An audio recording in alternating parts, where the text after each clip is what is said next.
नमस्कार मित्रों, मैं डॉक्टर क्रांति चंदन जयकर, पूर्व एवं प्रथम विभागाध्यक्ष, चर्म यौन कुष्ठ रोग विभाग, इंदिरा गांधी आयुर्विज्ञान संस्थान, शेखपुरा, पटना, बिहार, भारत।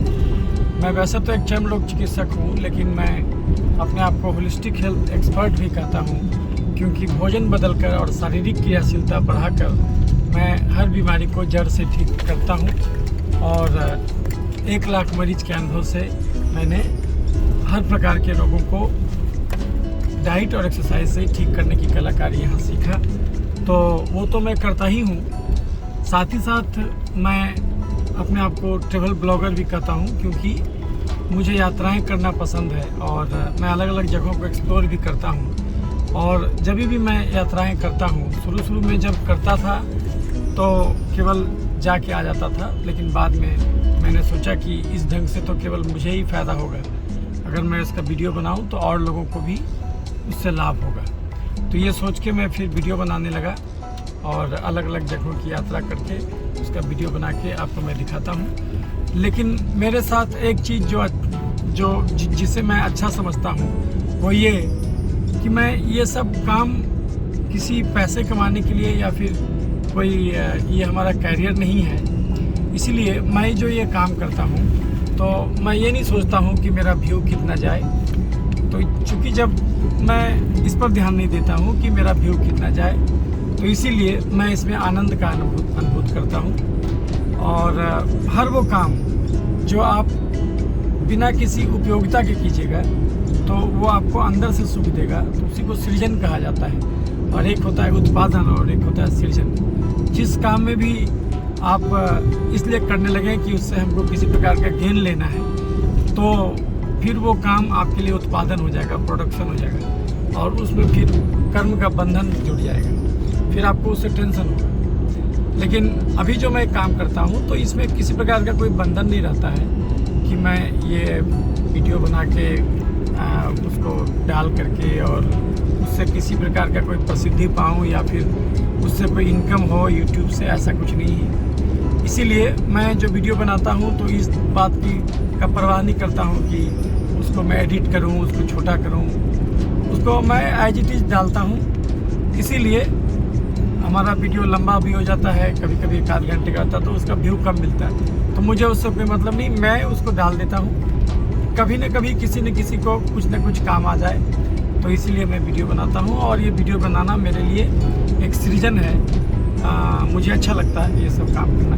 मैं कविताएं भी लिखता हूँ, और वो भी मैं इसलिए नहीं लिखता हूँ कि उससे मैं कोई कवि सम्मेलन में जाऊँ। वो स्वांत सुखाए चीज़ होता है और उसी को सृजन कहा जाता है। हर वो काम जो आप बिना किसी कारण के करते हैं, तो जैसे कहा जाता है भगवान ने दुनिया क्यों बनाया, तो दुनिया एक भगवान के लिए दुनिया बनाना एक लीला है। तो उस ढंग से अगर सोचिएगा तो लाइफ कर्म के बंधन से कभी नहीं बंधेगा आपको, तो जीवन में हमेशा टेंशन नहीं होगा, आराम से रहिएगा। मोक्ष जिसी को बोलते वो आपको इसी जीवन में हर काम में नसीब होगा।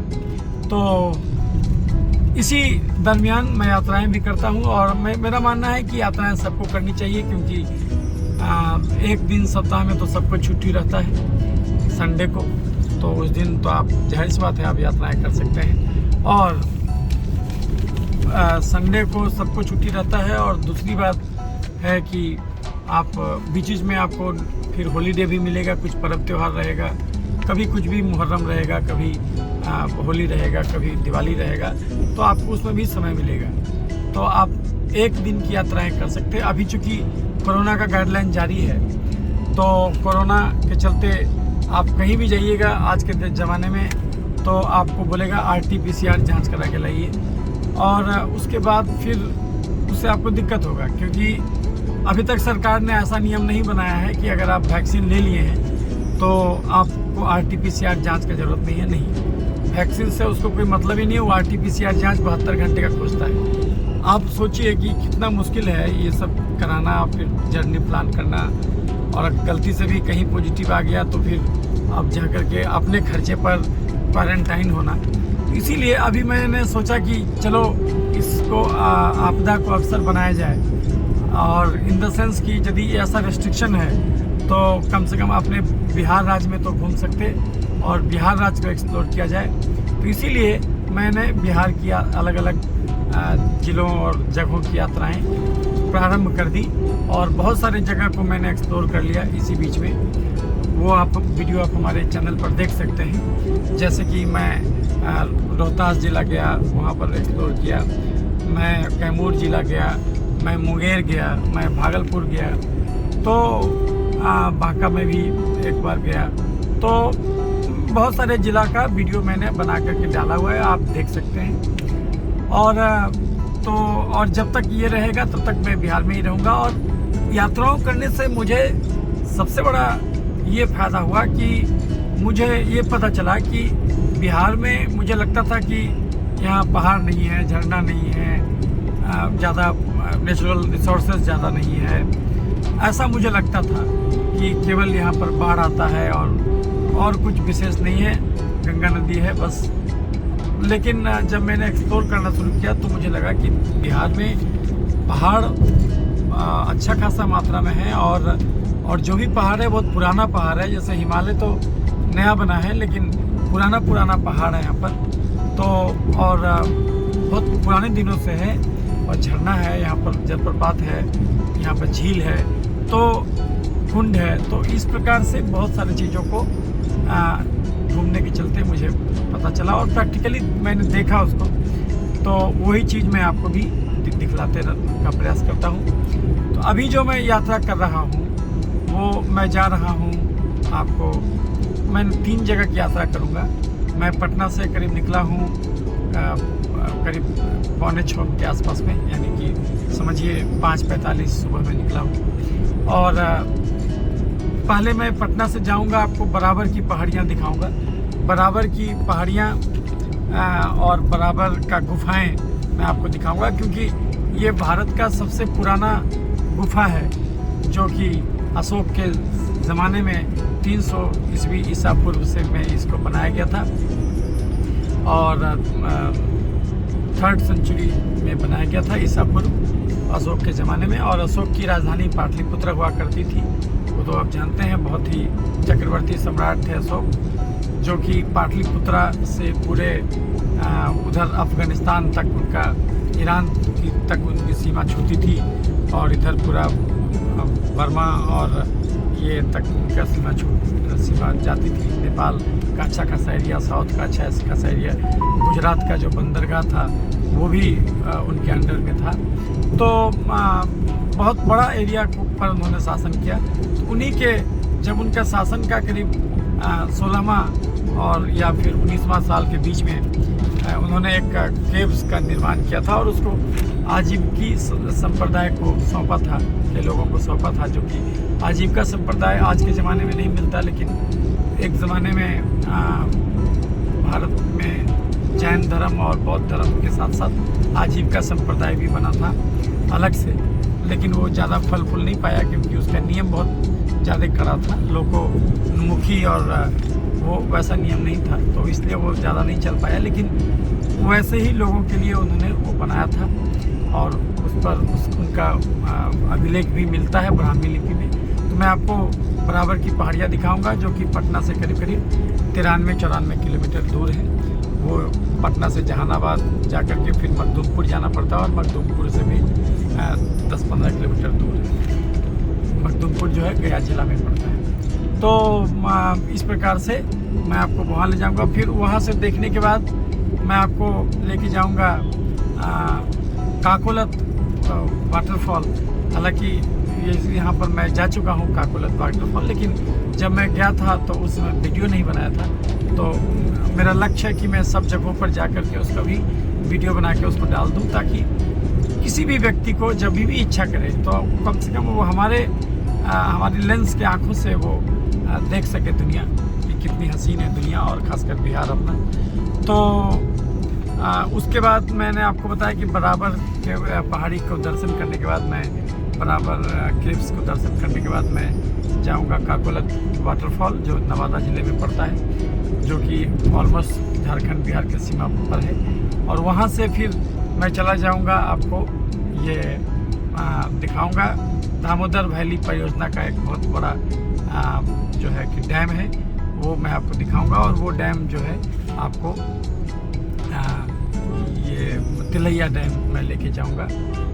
तो उसी बीच में आपको रजौली की घाटी भी मिलेगी, तो वो सब मैं आपको दिखाऊंगा। तो यही मेरी जर्नी है और फिर वहाँ से मैं पटना लौट आऊँगा। तो जहाँ तक दूरी का सवाल है, गूगल जो बताता है कि पटना से आप बराबर का केव जाइएगा तो 93 किलोमीटर की दूरी आपको तय करने में करीब 2.5 घंटा लगेगा। तो मोटा मोटी समझिए तो 6 से लेकर के अगर हम चले हैं 6 बजे सवेरे, तो करीब 8:30 पौने 9 में हम पहुंचेंगे। 1-2 घंटा आपको लग जाएगा वहां घूमने में। तो अगर हम 10 बजे से शुरू करते हैं तो 9 बजे से शुरू करते हैं तो 11 बजे तक लगभग वहाँ से निकलते हैं। तो वहाँ से फिर करीब 3 घंटा लगेगा हमको वहाँ से आपको काकोलत आने में। तो आप समझ लीजिए अगर 3 घंटा वहाँ से लगेगा तो आप अगर 11 बजे वहाँ से निकलते हैं तो करीब हम लोग 2 बजे तक हम लोग पहुँचेंगे काकोलत फॉल। और काकोलत फॉल पहुँच करके वहाँ से 2 बजे से मोटा मोटी 3 बजे वहाँ से निकलेंगे। तो फिर वहाँ से भी 2 घंटा समझिए, तो 5 बजे शाम तक तिलैया डैम पहुँचेंगे। और तिलैया डैम देखने के बाद फिर वहाँ से निकल पड़ेंगे। तो करीब 4-5 घंटे में, यानी कि समझिए तो करीब 10-11 बजे रात तक हम लोग 10 बजे तक पटना लौट जाना चाहिए। तो अभी तक का ये प्लानिंग है। बाकी बीच में जो भी चीज़ मिलते जाएगा वो हम आपको रूबरू करते जाएंगे। पहले हम आपको नक्शा दिखा दें कि यात्रा कैसे करना है, कैसे कैसे हम लोग को जाना है। तो अभी तो देखिए ये पटना का नहर है, आप लोग बगल में देख रहे हैं कि पटना शहर का नहर पीछे से निकला हुआ है और इसी नहर पर रोड बना हुआ है। तो ये नहर वाला रोड पर हम लोग जा रहे हैं। और इसी रास्ते से मैं आपको रोहतास भी गया था, तो इसी रास्ते से गया था। और ये वो रास्ता है जिसमें रोड बहुत अच्छा मिलेगा आपको। तो जहानाबाद तक कहीं कोई दिक्कत नहीं, बिल्कुल अच्छा रोड, कोई जाम नहीं आपको मिलेगा। देखिए पूरी हरियाली है, श्रावण के महीने में हम जर्नी कर रहे हैं। तो आप देखिए कैसे कैसे हम लोग जाएंगे, वो मैं आपको नक्शा दिखा दूं तो आपको समझ में आ जाएगा। देखिए पटना से मैं निकला हूं और पटना से ये होते हुए हम लोग ये जाएंगे जहानाबाद। पटना से यहाँ पर पटना है और यहाँ पर देखिए ये जहानाबाद है। जहानाबाद जाएंगे और सॉरी मखदूमपुर जो है वो गया ज़िला में नहीं है, वो जहानाबाद ज़िला में ही है। और यहीं से जो है आपको मखदूमपुर से इधर यहाँ पर, यहाँ के आसपास में यहाँ जो टी लिखा हुआ है यहीं पर है आपको बराबर की गुफाएं। तो आपको हमको यहाँ जाना है। तो हम यहाँ से निकले हैं पटना से और हमको यहाँ जाना है। तो यहाँ से हम लोग यहाँ जा रहे हैं, ये देख रहे हैं, यहाँ से यहाँ जा रहे हैं। तो ये आपको पटना से जहानाबाद होते हुए तो हम लोग जो है मसौढ़ी पहले पहुँचेंगे, तारकनाथ जिसको कहते हैं, जहाँ आर्यभट्ट का सेंटर था, तो वहाँ पहुँचेंगे। और उसके बाद फिर जहानाबाद होते हुए ये यहाँ पर आपको यहाँ ले जाएंगे, यहीं पर केव से। अब जब यहाँ इसकी जर्नी कर लेंगे हम लोग तो फिर यहाँ से हम आपको ले जाएंगे, ये आपको नवादा ज़िला चले जाएंगे। यहाँ से हम लोग फिर नवादा ज़िला चले जाएंगे और नवादा ज़िला में आपको यहाँ पर जो है काकोलत फॉल है, काकोलत झरना, यहाँ ले जाएंगे। ऑलमोस्ट ये झारखंड के बॉर्डर पर है, आप देख सकते हैं। तो हम आपको पटना से जहानाबाद होते हुए, जहानाबाद के यहाँ पर ये दिखलाते हुए बराबर फिर यहाँ से हम लोग यहाँ जाएंगे काकोलत फॉल। और काकोलत फॉल देखने के बाद फिर हम लोग यहाँ जाएंगे, ये जो आप देख रहे हैं ये तिलैया डैम है। यहाँ से हम लोग तिलैया डैम पहुँचेंगे और यहाँ से फिर वापस पटना लौट जाएंगे। तो यही आज का पूरा का प्लान है। तो उम्मीद करते हैं कि हम लोग एक दिन में अच्छा खासा करीब 450 किलोमीटर चलेंगे और वो आपको दिखाएंगे।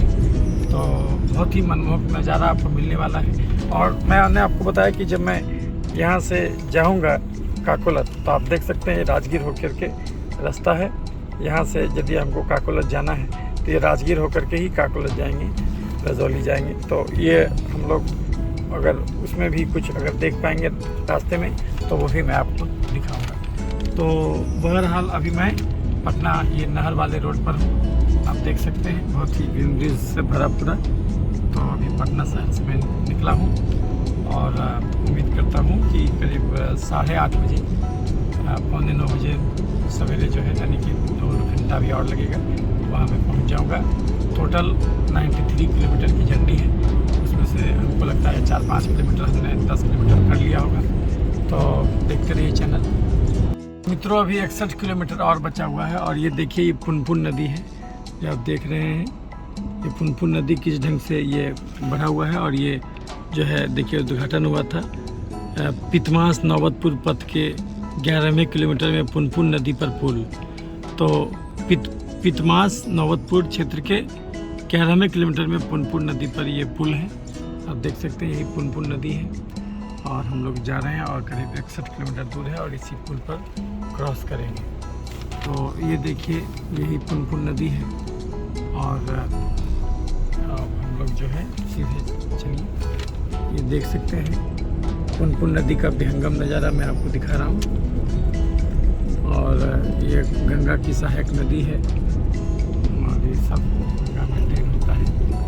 तो यही है और अभी जो है हम लोग कैसे कैसे जाएंगे वो देख लीजिए और कैसे बचा हुआ है। यहाँ से हम लोग चले जाएंगे मसौढ़ी पहुँचेंगे और मसौढ़ी में जो है एक रास्ता सीधे आ सकते थे हम पटना गया रेलवे लाइन के बगल, लेकिन हम वैसे नहीं आके नौबतपुर होकर के आए।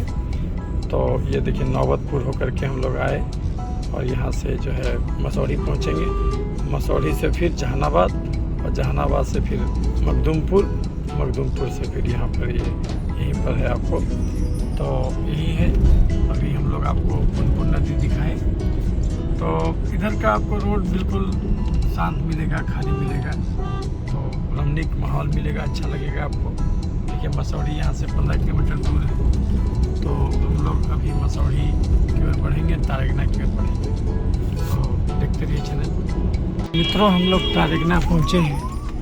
ये मसौढ़ी आर्यभट्ट की भूमि कहा जाता है कि यहाँ से सोलर एक्लिप्स सबसे अच्छा दिखता है, इसलिए एक बार यहाँ पर मुख्यमंत्री भी आए थे और यहीं पर सूर्य ग्रहण देखने के लिए आए थे। तो ये आर्यभट्ट की जन्म स्थली है मसौढ़ी, तारगना भी कहते हैं इसको। और यहाँ पर से 2 रास्ता है, तो इधर से भी जा सकते हैं आप बराबर की गुफाएं और इधर से भी जा सकते हैं। तो ये जहानाबाद टाउन होके जाएगा और ये बाहर हम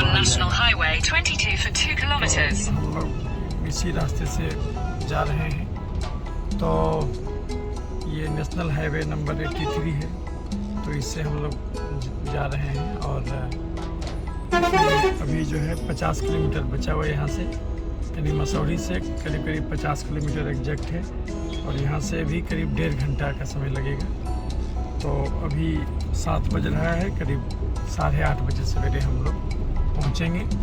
तो यही है, अच्छा लगेगा आपको। इधर बहुत सारा चीज़ देखने को मिलेगा। बीच में हम लोग पुनपुन नदी देखे, तो देखते रहिए चैनल। तो मित्रों अभी हम लोग मसौढ़ी में रुके हैं और ये देखिए कि यहाँ पर आपको बहुत अच्छा चाय मिलेगा। अभी यहाँ से बताया आपको 50 किलोमीटर और बचा हुआ है, हम लोग इधर जाएंगे जहानाबाद की ओर। और यहाँ पर चौक पर आइएगा, ये रास्ता पटना से आ रहा है, अलग रास्ता है। और यहाँ पर आपको ये मिलेगा राहुल लाई भंडार, यहाँ ज़रूर आइएगा, लाई ज़रूर खाइएगा। तो आप देख रहे हैं वो लाई का आपको मावा का लाई है, रामदाना है इसमें, तो अच्छा लगेगा वो। और चाय बहुत अच्छा यहाँ मिलेगा, तो यहाँ से चाय पीते ही आगे बढ़िएगा। तो अब हम लोग आपको आगे क्या था दिखाएंगे, देखते रहिए चैनल। मित्रों हम लोग दमड़ी चौक मोड़ पर हैं और अभी देखिए सामने राहुल लाई भंडार से हमने चाय लिया और चाय पिया। और ये तिराहा है मित्रों, इधर भी रोड आपको पटना की ओर ले जाएगा और हम लोग उधर से आए थे, वो तारगना रेलवे स्टेशन की ओर ले जाएगा और इधर हम लोग को जाना है जहानाबाद ले जाएगा। और इसी चौक पर आपको यहाँ लिट्टी चोखा मिलेगा, बिहार का फेमस। तो अभी लिट्टी चोखा हम लोग खाएंगे, नाश्ता यहीं से हो जाएगा, फिर आगे की यात्रा करेंगे। तो यहाँ पर जब आइए तो दमड़ी चौक में जो है अपना लिट्टी चोखा खा लीजिए और चाय पी लीजिए, वहाँ से लाई खा लीजिए, तब आगे बढ़िए। तो आपको बिहार का एक अलग टेस्ट मिलेगा। तो हम लोग को इधर जाना है, 50 किलोमीटर और बचा हुआ है जहानाबाद बराबर की केप्स। देखते रहिए चैनल। तो यही है लिट्टी चोखा बिहार का फेमस, आप देखिए, तो बहुत अच्छा स्वाद लगेगा इसका। हालांकि थोड़ा सा आलू भी है इसमें, लेकिन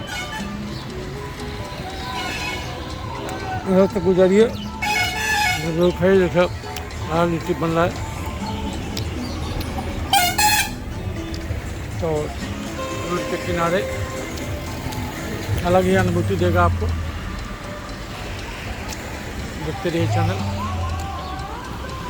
मित्रों, हम लोग जहानाबाद से आगे बढ़ गए हैं और अभी हम लोग, आप देख रहे हैं ये पटना दुबी रोड बन रहा है। तो पटना से सीधे कलकत्ता हाईवे पकड़ा जाएगा, कलकत्ता दिल्ली हाईवे डूभी के पास जा कर के, तो वही रोड बनाया जा रहा है, आप देख सकते हैं ये। तो इसी रोड पर हम लोग चल रहे हैं। अब जहानाबाद से आगे बढ़े हैं और 19 किलोमीटर बचा हुआ है। करीब 4 किलोमीटर के बाद बाएं मुड़ना होगा। मखदूमपुर बराबर रोड बोला जाता है। 4 किलोमीटर और आगे से लेफ्ट मुड़ना होगा हम लोग को, उसको बोलते हैं मखदूमपुर बराबर रोड। और तब फिर उसके बाद उस रोड पर चलना होगा करीब 12 से 14 किलोमीटर, तब जाके बराबर की पहाड़ियाँ और वो हम लोग को मिलेगा, केव्स मिलेगा। तो यहाँ वहाँ पर 2-3 पहाड़ी है और करीब 7 गुफा है। Take the next right onto National Highway 22. सब एक एक करके सब गुफा देखेंगे और बहुत प्रसिद्ध रहा है वो, क्योंकि वहाँ पर आपको E.M. फोस्टर करके अंग्रेजी के राइटर हैं, उन्होंने एक किताब लिखी थी ए पैसेज टू इंडिया। तो अब ये पैसेज टू इंडिया जो है बहुत प्रसिद्ध उपन्यास हुआ था, 1924 में छपा था और उस पर 1984 में मूवी भी बनी थी और उसको बहुत सारा एकेडमी अवार्ड भी मिला था। तो उसका जो स्टोरी है नोवेल का, वो नोवेल का स्टोरी वो बराबर की गुफाएं से ही संबंधित है और जो उसका शूटिंग हुआ था वो भी बराबर की गुफाएं के पास भी हुआ था। तो बहुत प्रसिद्ध ये गुफा आप कहिएगा, इससे बहुत सारा इतिहास जुड़ा हुआ है और अशोक के शासनकाल में बनाया गया था और उसका ब्राह्मी लिपि में अभी भी अभिलेख वहाँ पर उत्कीर्ण है। तो वो सब हम आपको दिखाएंगे, लेकिन अभी 2.9 किलोमीटर बचा हुआ है और हम लोग जहानाबाद से आगे बढ़े हैं और अभी मखदूमपुर गया जो है कि ये रेलवे स्टेशन है, ये आप देख सकते हैं। मखदूमपुर गया आ गया है और हम यहाँ से आप मुड़ेंगे करीब 2 किलोमीटर के बाद लेफ्ट मुड़ेंगे और वहाँ से 15 किलोमीटर दूर ये मिलेगा। तो अभी हम लोग को समय लगेगा करीब आधा घंटा और लगेगा और मोटा मोटी हम लोग 8:55 यानी लगभग 9 बजे तक पहुँचेंगे। बीच में जो नाश्ता में समय लगा, चाय में समय लगा, मसौड़ी चौक पर हम लोग नाश्ता चाय किए, लिट्टी चोखा खाया, आपने देखा। तो उन सब चीज़ों का भी आनंद लेते जाइए, क्योंकि केवल मंजिल ही इम्पोर्टेंट नहीं होता, जो रास्ते भी होते हैं वो भी महत्वपूर्ण होते हैं। तो जब भी आप जर्नी करते हैं तो बीच के क्वेश्चंस का भी एंजॉय कीजिए, उसको अच्छा लगेगा, तभी आपको हर चीज़ समझ में आएगा किसी खास जगह का। तो मखदूमपुर अभी हम लोग पहुँचे हैं और 2 किलोमीटर के बाद लेफ्ट मोड़ेंगे। तो देखते रहिए चैनल। तो हम लोग यहाँ से बराबर 9 किलोमीटर है और आप देख रहे हैं वानावर द्वार बना हुआ है। ये वानावर द्वार के पास हम लोग हैं और ये मेन जहानाबाद से आगरा गया जा रहा है रोड, यहीं से हम लोग मुड़ेंगे और यहाँ से करीब 15 किलोमीटर और है। तो चलिए, इसी में यही है वानावर द्वार, आप ये देख रहे हैं। तो इसी से हम लोग जाएंगे, यहाँ से बराबर 9 किलोमीटर है। देख रहे हैं तो 13 किलोमीटर और इसमें चलना है, तो हम लोग को वो मिल जाएगा। तो देखते रहिए चैनल।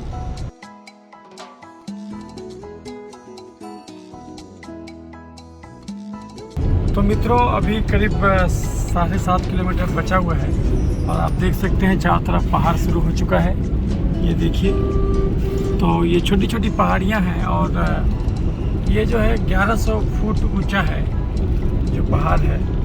तो बहुत ज़्यादा ऊंचा नहीं है, लेकिन ये बहुत ज़्यादा पुराना है। मतलब ये करीब 1000 मिलियन पुराना भी है, साल पुराना है, यानी हिमालय से भी ये पुराना है पहाड़। जो आप देख सकते हैं, अरावली पर्वत सबसे पुराना पहाड़ है भारत में और उसके बाद फिर ये सब पर्वतों का स्थान आता है। बहुत पुराना पहाड़ है और शुरू से ही आदिकाल से ही लोग यहाँ पर रहते आए हैं। अलग अलग लोग रहते आए हैं। पहाड़ों में तपस्या का स्थल हुआ करता था, लोग वहाँ जाया करते थे और वहीं पर ध्यान मनन किया करते थे। तो गुफा भी जो बनाया गया है वो पहाड़ों को काट के बनाया गया है और यहाँ पर खासकर दो पहाड़ है, एक बराबर की पहाड़ियाँ और एक नागार्जुन पहाड़ी। तो हम लोग कोशिश करेंगे कि दोनों पहाड़ी पर चढ़ें। तो बराबर की पहाड़ी में 4 गुफा है और जो है नागार्जुन की पहाड़ी में 3 गुफा है। तो वो हम लोग सब आपको दिखलाएंगे, लेकिन आप यहाँ का आनंद लीजिए कि देखिए कितना अच्छा ये माहौल है। यहाँ पर देखिए आप, ये ग्रीनरी जो है, वादियाँ हैं, बड़ी बड़ी वादियाँ। और सबसे बड़ी बात है कि ये अपना बिहार है और बिहार में देखिए अभी लोग धान की में जो फसल रोपे हैं उसमें जो एक्स्ट्रा जो उग जाता है खरपतवार उसको हटा दें और ताकि धान का फसल अच्छा हो। और देख रहे हैं ये पहाड़ है और अभी जो है 6 किलोमीटर बचा हुआ है बराबर हिल्स में, लेकिन पहाड़ अभी शुरू हो गया है। और इसी के टॉप पर आपको सिद्धेश्वर नाथ मंदिर भी है, भगवान शिव का मंदिर है। तो सब हम लोग आपको दिखाएंगे, लेकिन आप देख सकते हैं कि क्यों इतना पॉपुलेशन है, क्योंकि बहुत ही ये सब बिहार का पॉपुलेशन देखने कौवा कोल बराबर पॉपुलेशन इसलिए ज़्यादा है क्योंकि ये बहुत उर्वर ज़मीन रहा है यहाँ पर और हमेशा बारिश प्रचुर मात्रा में हुआ है। तो इसीलिए ज़्यादा जनसंख्या का घनत्व आपको उधर मिलेगा। बाबा सिद्धनाथ मंदिर का बोर्ड नज़र आ रहा है, तो इस सब आपको हम लोग दिखाएंगे। और यहाँ से राइट है, तो यहीं से हम लोग राइट जाएंगे। तो आप देख सकते हैं कि रोड जो है ऑलमोस्ट ठीक ही ठाक अभी तक मिला और देखिए अभी थोड़ा सा अच्छी सड़क मिलेगा। तो ये विशाल पर्वत आपको बहुत ही सुकून से भर देगा। पाताल गंगा और गौ घाट जाने का रास्ता, ये पाताल गंगा भी जा रहा है मित्रों और गौ घाट भी जाता है रास्ता। तो आपको देखिए कितनी पुरानी चट्टानें हैं और ये सब का सब यहाँ जो चट्टानें मिलेंगी वो ग्रेफाइट की चट्टानें हैं और इसमें आयरन ओर भी बहुत ज़्यादा मात्रा में मिला हुआ है। और आपको ये देखिए यहाँ पर सरोवर भी बना हुआ है, यहाँ पर झील भी है, ये देखिए झील है। और ये जो झील है इसमें इसी को आप बोल सकते हैं कि बराबर का झील है। ये बराबर का पॉइंट आप देख सकते हैं। तो बहुत ही मनोहारी दृश्य, लेकिन सरकार ने इसको उपयोग नहीं किया है। देखिए इसमें बोटिंग हो सकता था, दूसरे राज्य में रहता तो इसको बोटिंग करवाता, लेकिन यहाँ पर साइड करके किनारे रोक दीजिए ताकि जो है यहाँ का दृश्य भी हम लोग ये कर लें। इधर साइड करके किनारे रोक दीजिए। तो आपको मित्रों मैं दिखाता हूँ उधर करके कि भाई कितना अच्छा दृश्य है इसका। तो देखते रहिए चैनल। तो मित्रों हम लोग इसी रास्ते से ऊपर जाएंगे अभी और जो सामने दिख रहा है आपको बानाबर पर्वत वगैरह सब है और इसको बराबर की पहाड़ियाँ। बेसिकली ये बहुत दिनों तक ये अननोन रहा, फिर बाद में अंग्रेज़ों के टाइम में इसका उत्खनन हुआ तो लोगों को पता चला इनके बारे में। और आपको मैंने बताया था कि E.M. फोस्टर जो अंग्रेजी के नोवेलिस्ट थे बहुत बड़े, तो उन्होंने भी इसी पर आधारित अपना एक उपन्यास लिखा था जिसमें जो केंद्रीय घटना घटता है वो बराबर गुफाओं के अंदर घटता है। और तो उसके चलते कालजयी एक मूवी बनी जिसको बहुत सारा एकेडमी अवार्ड मिला था। तो वो इतिहास में दर्ज है ये सब बातें और 1984 में मूवी बनी थी। तो ये देखिए आपको ये जो सरोवर दिख रहा है ये बराबर का सरोवर है। तो यहाँ पर मैं आपको बता रहा था कि सरकार ने खास व्यवस्था नहीं किया है, नहीं तो आप देखिए कितना यहाँ पर अगर चाहता सरकार तो कितना अच्छा आपको बोटिंग का इंतजाम हो सकता था। पर्यटकों के लिए ये सरकार का उतना ध्यान नहीं है, तो यहाँ पर बहुत कुछ किया सकता था जो कि नहीं हुआ। यहाँ पर रिसोर्ट वगैरह बन सकता था जो कि आराम से लोग पब्लिक आते यहाँ पर रुकते, लेकिन किसी भी चीज़ का कोई इंतजाम नहीं। यहाँ पर कुछ आपको नहीं मिलेगा, लेकिन है कि जो भी हो आपको मनोहारी दृश्य बहुत अच्छा मिलेगा। देखिए व्यू कितना अच्छा है, ये देख रहे हैं ये पहाड़ है और हम लोग जाएंगे यहीं पर। और ये देखिए बहुत ही पुराना पर्वत, ग्रेनाइट का पर्वत, और इसमें आयरन और भी बहुत ज़्यादा मात्रा में है। और इसका जो ये होता है, चूँकि आयरन ज़्यादा होता है, हेमेटाइट ज़्यादा होता है इसमें, तो इसीलिए ये चीजल का भी काम करता है। और जिस समय पहाड़ को काटा जा रहा होगा तो सोचिए लोहा से ज़्यादा मनाने वाला ही वो काट रहा होगा। अब देखिए नीचे मैं आपको दिखाता हूँ, एक पक्षी जो है नीचे जा रहा है, वो देखिए ये जो है बहुत सुंदर दृश्य मैं आपको दिखा रहा हूँ। तो ये मोर पक्षी है जो कितना अच्छा से आपको नज़र आ रहा है, और इसी पहाड़ी के पास है बराबर की पहाड़ी, फिर उड़ गया वो देखिए उड़ करके जा रहा है। तो आपको ये बहुत अच्छा लगेगा, यहाँ पर आइएगा तो प्रकृति अपने शुद्ध रूप में मौजूद मिलेगा। और तो ज़रूर यात्राएं कीजिए, और जब भी छुट्टी मिले निकल पड़िए। और ये अपना बिहार है, और बिहार में अच्छा से अच्छा पहाड़ है, झरना है, झील है, सब कुछ, बस उसको एक्सप्लोर करने की आवश्यकता है। तो अच्छा है कि अभी सब जगह दिक्कत कर रहा है, आने जाने में RT-PCR खोज रहा है, तो हम लोग अपने बिहार में ही एक्सप्लोर कर रहे हैं। देखिए पीछे भी हमारे पहाड़ हैं और इधर भी पहाड़ है, और ये इसी रोड बना हुआ है, इसी रोड में आगे चलेंगे, करीब 5-6 किलोमीटर और बचा हुआ, तो हम लोग आपको दिखाएंगे। तो देखते रहिए चैनल। आगे बढ़ रहे हैं, ये आपका बराबर की पहाड़ियों की ओर। यहाँ पर आपको पर्यावरण एवं वन जलवायु परिवर्तन विभाग का गया वन प्रमंडल गया अस्थाई पौधशाला गाय घाट बराबर मखदूमपुर मिलेगा। 10 हेक्टेयर में बना हुआ है, ये जहानाबाद वन परिक्षेत्र जहानाबाद में। तो यहाँ पर बहुत सारा पौधा को लगाया जाता है, और उसका सैपलिंग बनाया जाता है, और लोगों को दिया जाता है, बांटा जाता है। तो यही है। तो ये आपका अस्थाई पौधशाला है, ये जो आप देख रहे हैं, यही अस्थाई पौधशाला से हम लोग गुजर रहे हैं। कि वन विभाग बिहार सरकार का ऑफिस देख रहे हैं, उसका बहुत सारा कर्मचारियों का क्वार्टर आप देख रहे हैं, और यही हम लोग जा रहे हैं। यही पौधशाला है वन विभाग का।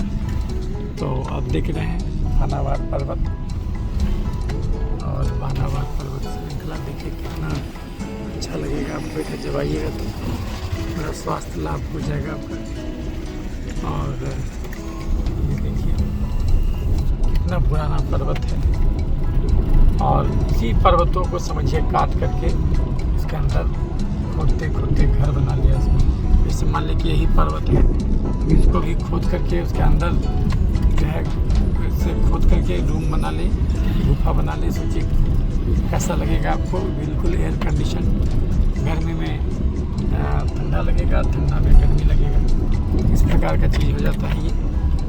तो ये सब नेचुरल समझिए ये हो गया आपका। तो इधर भी रास्ता जाता है, और ये हम लोग आगे बढ़ रहे हैं बराबर पहाड़ियों की ओर। देखते रहिए चैनल।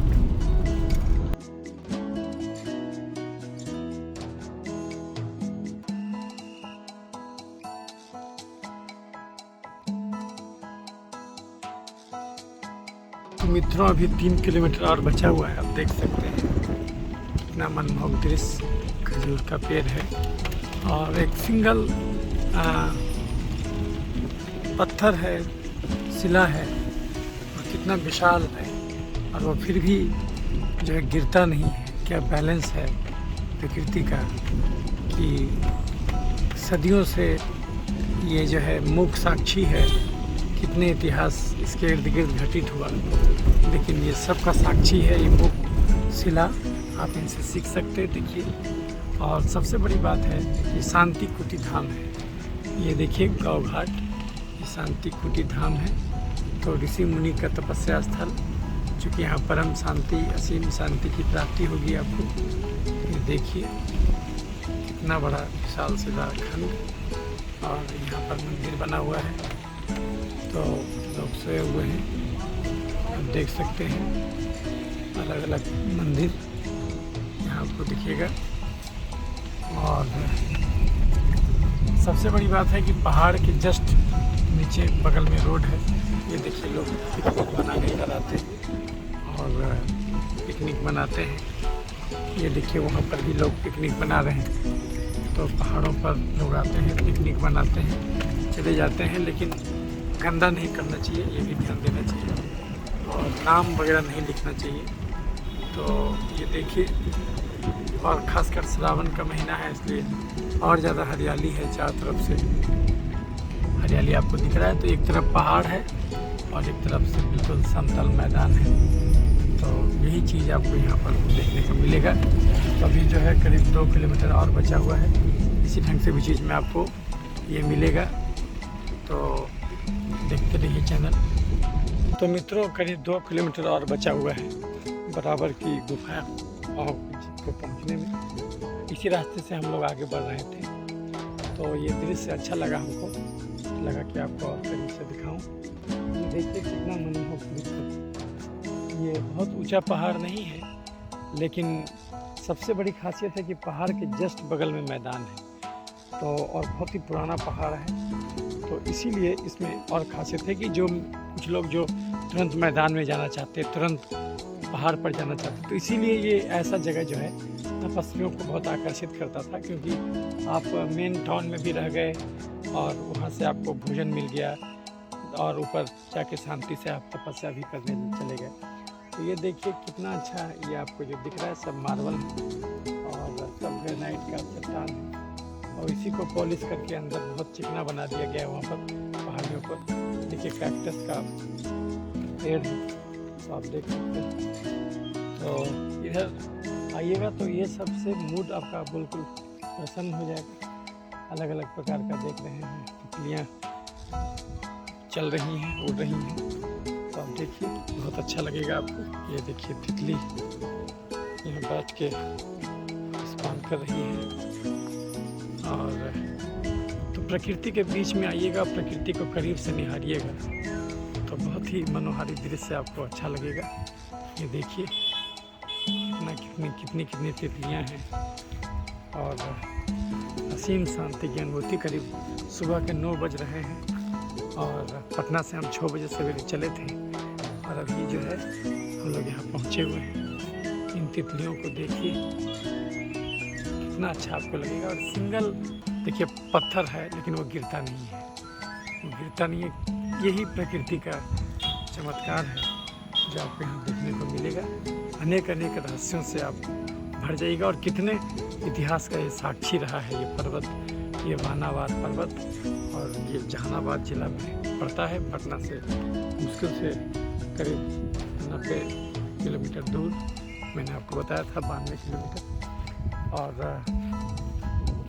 2 से 3 घंटे में आराम से पहुंच सकते हैं। और ये छोटा सा आपको गार्डन जैसा आपको लगेगा जो पहाड़ की तलहटी में है। और हम लोग यहाँ से सीधे जाएंगे। यहाँ बहुत सारा तार का पेड़ आपको मिलेगा जिससे तार ही निकलता है, और हम लोग सीधे वहाँ पर जाएंगे। देखते रहिए चैनल। मित्रों अभी करीब 2 किलोमीटर बचा हुआ था, हम लोग इसी रास्ते से जा रहे थे आगे। तो एक और फिर एक मनोहारी दृश्य मिला हमको, तो लगा कि आपको दिखा दें। ये देखिए बेसिकली झील है, हमारे पीछे आप देख रहे हैं पूरा झील है, और इस झील में देखिए सीढ़ी बना हुआ है और बहुत ही अच्छा मंद बयार बह रहा है। आप इसका भी शोर सुन रहे होंगे, अच्छा लग रहा होगा आपको। और यहाँ पर छोटा सा बांध जैसा बनाया गया है। ये देखिए हल्का सा यहाँ पर पानी को रोक के रखा गया है, छोटा सा हल्का सा बांध बनाया गया है, और यही पानी जमा है। और ये अपने अंदर कितने इकोसिस्टम को ये समेटे हुए है पानी, आप देख सकते हैं। और देखिए कितना ज़्यादा आपको कमल यहाँ पर खिला हुआ दिखेगा। तो पत्तों की सरसराहट की आवाज़ हवाओं के साथ अटखेलियाँ करते आपको जीवन की जीवंतता का प्रतीक के रूप में दिख रहे हैं, सुनाई पड़ रहे हैं। ये देखिए, और ये असंख्य कमल के फूल यहाँ खिले हैं, और ये अनेक जीवों के भोजन का भी स्रोत हैं और जीवन का भी स्रोत है। तो ये देखिए, तो मुझे लगा कि इसको भी अपने कैमरे में कैद करना ज़रूरी है, ताकि आप भी इनको देख करके और खुश हो सके, प्रकृति की नीरवता और असीम शांति की अनुभूति कर सके। लेकिन देखिए मित्रों कि ये सब जो है, ये सब आपको, ये सब जो कचरा मिलेगा आपको, नॉन बायोडिग्रेडेबल चीज़ आपको बहुत सारा प्लेट तैरते हुए मिलेगा। ये सब नहीं करना चाहिए, हम लोग को इन सबसे बचना चाहिए। ये कितना बड़ा ये तालाब है, रामसर साइट बोल सकते हैं इसको, जो हम लोगों ने दिखाया था कांवर झील का, जो मैं वीडियो बनाया वो दिखला। तो कांवर झील में तो उतना ज़्यादा पानी उस समय नहीं था, लेकिन अभी देखिए कितना अच्छा यहाँ का दृश्य है। चारों तरफ जो है आपको पहाड़ है, और उसके किनारे किनारे रोड बना हुआ है, और बीच में ये तालाब है। ये और यहाँ सब अनेकों पक्षियों की आपको सरसराहट की आवाज़ आ रही है। और इधर जो है छोटा सा बांध बनाया गया है और इधर ही रोड है जो कि अभी जा रहा है सब बानावर पर्वत यानी बराबर की पहाड़ियों की ओर। तो सोचिए कितना मनोरम दृश्य रहा होगा कि E.M. फोस्टर जैसे नोवेलिस्ट को भी यहाँ खींच लाया होगा। और आप देख सकते हैं तो हम लोग अभी जा रहे हैं। तो बराबर मैंने आपको हमेशा कहा है कि केवल मुड़ नहीं होता बल्कि जो बीच का रास्ता होता है वो भी महत्वपूर्ण होता है। तो आप देखिए यही है शीतल जल, या आपका झील का शीतल जल है। जो आपको दिखेगा ये बराबर का पॉन्ड है, झील कह सकते हैं इसको। तो ज़रूर आइए और यहाँ पर आके रुकिए, शांत से सोचिए क्या खोया क्या पाया जग में। तो तब आपको जीवन की सही उपस्थिति का अंदाज़ा होगा। और ये प्रश्न जब पूछिएगा कि मैं कौन हूँ तो आपको सच्चाई पता चलेगा कि मैं कौन हूँ। परमात्मा का एक अंश भर हूँ और कुछ नहीं। तो यही देखना है, देखते रहिए चैनल। तो देखिए यही छोटा सा डैम है और डैम से इधर पानी गिर रहा है, यहीं से पानी गिर रहा है।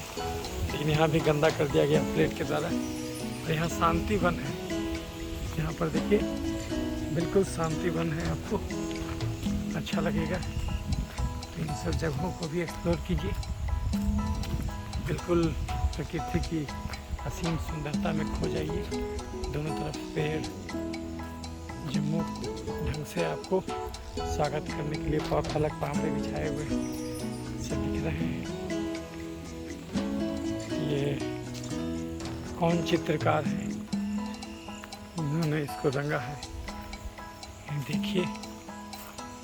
तो इधर आइए, तो इधर ज़रूर आइए और बराबर की पहाड़ियों में इन सब दृश्यों को देख के अचंभित हो जाइए, रहस्य से, मिस्टिसिज्म से भर जाइए।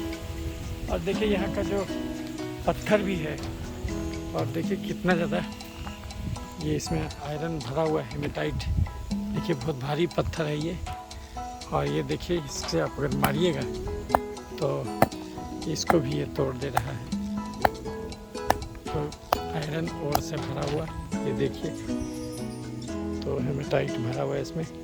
ये सब आपको यहाँ पर बहुत ज़्यादा मिलेगा। लोग यहाँ पर पिकनिक मनाते हैं, यहीं पर पूरे फैमिली के साथ आए, कहीं पर भी टेंट गाड़ दिए, आराम से खाना वाना बनाए, झील में विश्राम किए और सब फैमिली मिला करके वहाँ पर खाना बना के खाए। तो बेसिकली ये पिकनिक स्पॉट आप समझ सकते हैं, यहाँ पर फैमिली के साथ आप आ सकते हैं। देखिए एक पहाड़ है जो कि बिल्कुल निशब्द खड़ा है, देखिए बिल्कुल शांति से, मौन से खड़ा है, धैर्य की असीम अभिव्यक्ति करता हुआ। जरूर आइए इधर बराबर की पहाड़ियाँ, और इसी रास्ते से हम लोग जाएंगे आगे। तो और बराबर की गुफाओं को आपको दिखाएंगे, देखते रहिए। 1 किलोमीटर बचा हुआ है। आप देखिए एक सिंगल पत्थर रखा हुआ है और क्या संतुलन है, ये गिरता नहीं।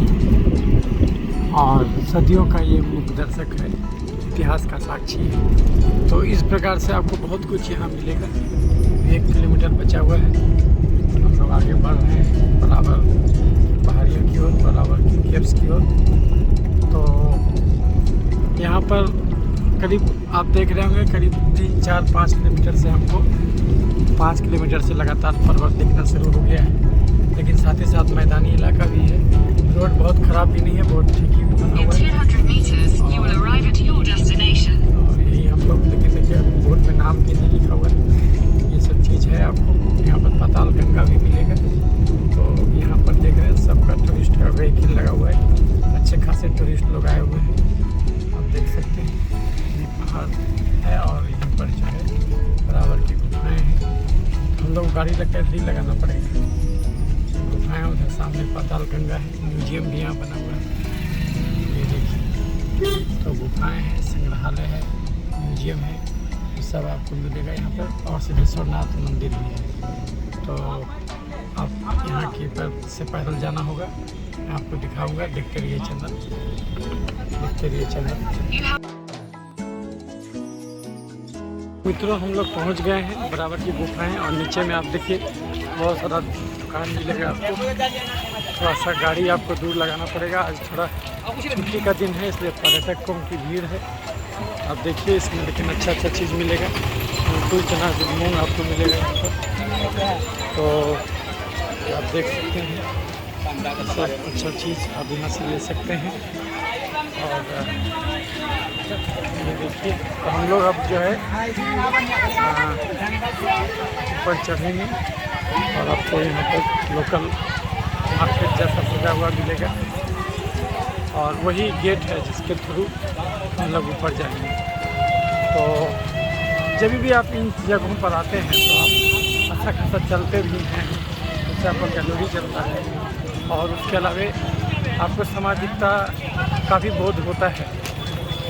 एक दूसरे के लिए इंसान बना हुआ है और एक दूसरे की मदद के लिए, परोपकार के लिए, वो सब कुछ आपको यहाँ पर प्रैक्टिकली अपने जीवन पर उतरते हुए दिखेगा। इसलिए इन जगहों पर जो है आप ज़रूर आइए और आकर के बिल्कुल श्रद्धा से भर जाइए। देखिए यहाँ पर तो बहुत सारा ये भी मिलेगा, आप देख रहे हैं यहाँ पर बहुत सारा एंटिक्स का दुकान मिलेगा और सामने में आपको होटल भी मिलेगा, इसमें हम नाश्ता वास्ता कर सकते हैं। बाबा सिद्धनाथ मंदिर जाने का रास्ता इधर से देख रहे हैं, बाबा सिद्धनाथ मंदिर जाने का रास्ता यहाँ से तो आप जा सकते हैं। और यहीं पर है शिव पुराण के अनुसार भगवान शिव के अलग क्षेत्रों में 9 अवतरण हुए और शिव का एक रूप यहाँ पर है। तो ये जो है इसके बारे में बाबा सिद्धनाथ मंदिर के बारे में आप जान सकते हैं और यहाँ जाने का रास्ता यहीं पर है, लेकिन शायद किसी और रास्ते से आजकल लोग जा रहे हैं। यहाँ पर आपको खाना मिलेगा तो यही है। और इधर जो आपको बोध गया जाने का रास्ता है, इधर आपको जो है धराव देवथु जाने का रास्ता है, बेजनका को जाने का रास्ता है, सब ये आपको दिखेगा। और यहाँ पर इसके बारे में इंफॉर्मेशन भी मिलेगा आपको। अंतर्राष्ट्रीय पर्यटक स्थल बानावाद तो समस्त सुविधाओं से सुरक्षित आपका स्वागत करता है। इसमें लक्ष्य स्नानागिर, गुफाएँ, बाल उद्यान, बाबा सिद्धनाथ मंदिर, सुदामा घाट, उनका विहार, सब यहाँ पर आपको मिलेगा। तो देखते रहिए चैनल।